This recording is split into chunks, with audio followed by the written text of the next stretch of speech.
Switching gears, speaking of football players, let's talk about an ex-basketball player. Here's what Charles Barkley had to say on a radio show recently regarding Ferguson.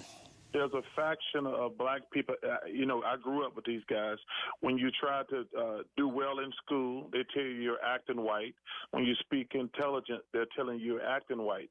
We should have more black kids speaking correctly.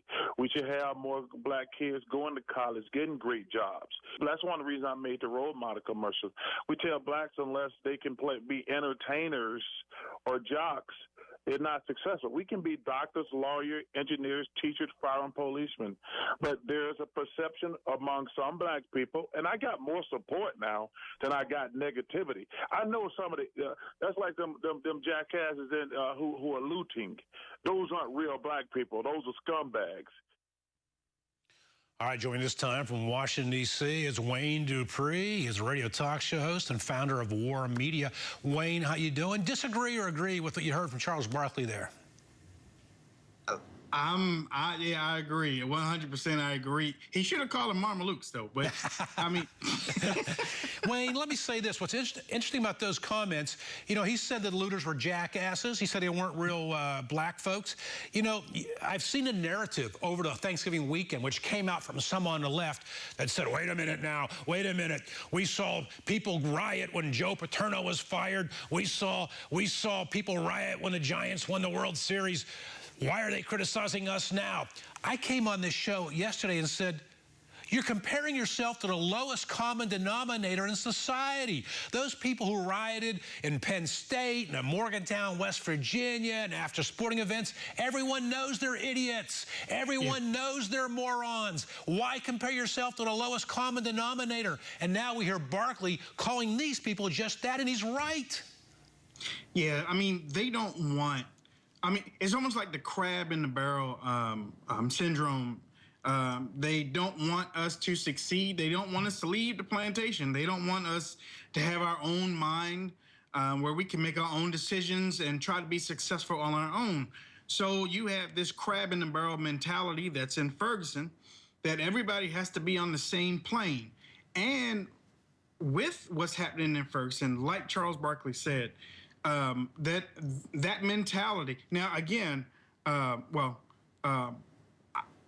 don't think that he stuck with the right term because most of those people were outside agitators. They weren't from Ferguson. Okay, so most of them were outside agitators, but they weren't bloggers like the people from CNN tried to give that narrative. Switching to a related topic, the 4 St. Louis Ram football players, I believe it was 4, that came on the field Sunday, hands up, don't shoot gesture. Head football coach Jeff Fisher said what a head football coach should say, it's his job to keep his players happy, motivated, and successful. He said that, they're just exercising their freedom of speech. He's right, and I would expect no less from the head football coach to say such a thing. The NFL says they will not take further action.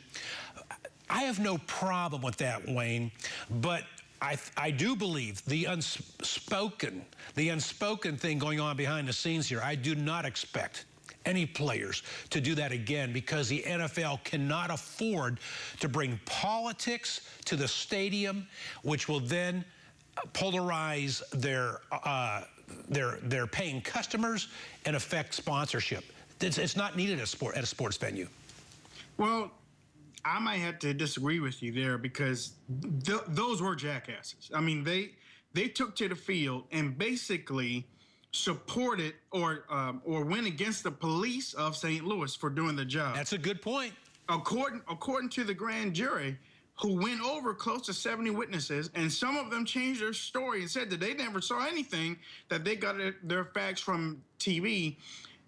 Those players came out and supported a lie, just like the hands up, don't shoot fiasco is based on a lie, which has gone global. Have you ever seen anything like this before, that a lie has stretched out globally where people are reacting on something that 99 99.9% that didn't even happen. Yeah, and let me clarify. What I meant to convey is that I have no problem with these guys expressing what they want to express, even though they were jackasses, as you say, and I agree. They were wrong. They're right. Idiots. They're not educated on the subject matter. Furthermore, just as important, they were disrespectful towards, in a public venue, towards the St. Louis police officers. Exactly. And that's pure wrong. All right, listen, Wayne Dupree, thank you for joining us, radio talk show host, founder of War Media, joins us from Washington, D.C.